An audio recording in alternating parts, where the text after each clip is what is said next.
Assalamualaikum warahmatullahi wabarakatuh. Perkenalkan, nama saya Sofia Tampoy, mahasiswa jurusan Ekonomi Syariah, Fakultas Ekonomi dan Bisnis Islam YN Sultan Amai Gorontalo. Video ini dibuat untuk memenuhi tugas perekonomian Indonesia yang diampu oleh Ibu Suci Larasati SE MSM. Melalui video ini, saya akan menjelaskan secara singkat tentang Indonesia dan pembangunan berkelanjutan. Sejak tahun 1970-an, memang pembangunan di Indonesia terjadi secara pesat sekali. Pada tahun-tahun tersebut, rasanya hampir semua perkembangan industri dan infrastruktur mulai terjadi, dan membuat semua kota besar menjadi lebih ramai dari sebelumnya.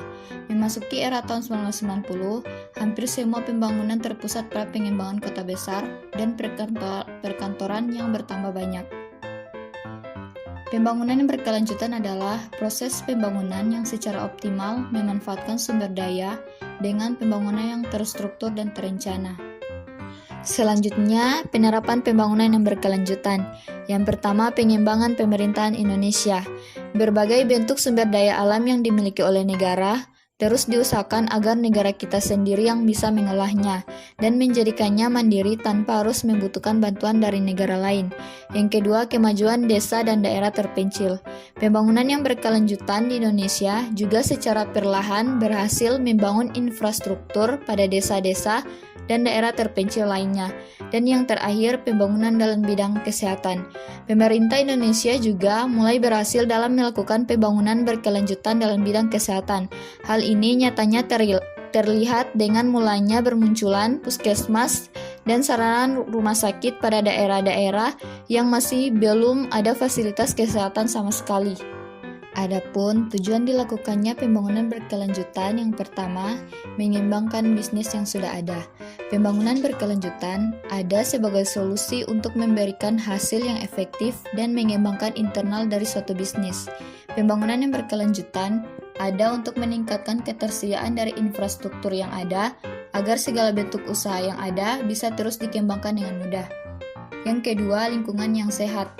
Pembangunan berkelanjutan juga bertujuan agar bisa memunculkan dan membina lingkungan dan tempat tinggal yang sehat dan layak. Pembangunan dilakukan dari suatu wilayah agar dapat melindungi masyarakat dari berbagai penyakit yang berbahaya.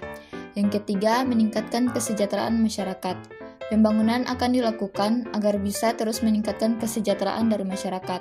Dengan membuka berbagai sarana transportasi umum, bisa membuat masyarakat menjadi lebih hemat dan beralih menggunakan transportasi publik untuk bisa menjangkau tempat yang jauh atau kantornya.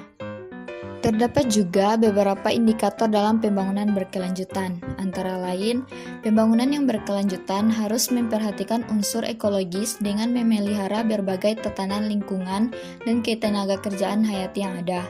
Yang kedua, pembangunan yang berkelanjutan juga harus mempunyai tatanan yang menjamin kestabilan ekonomi.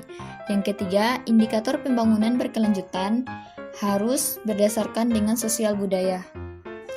Oke, baik, itulah sedikit penjelasan dari saya tentang Indonesia dan pembangunan yang berkelanjutan.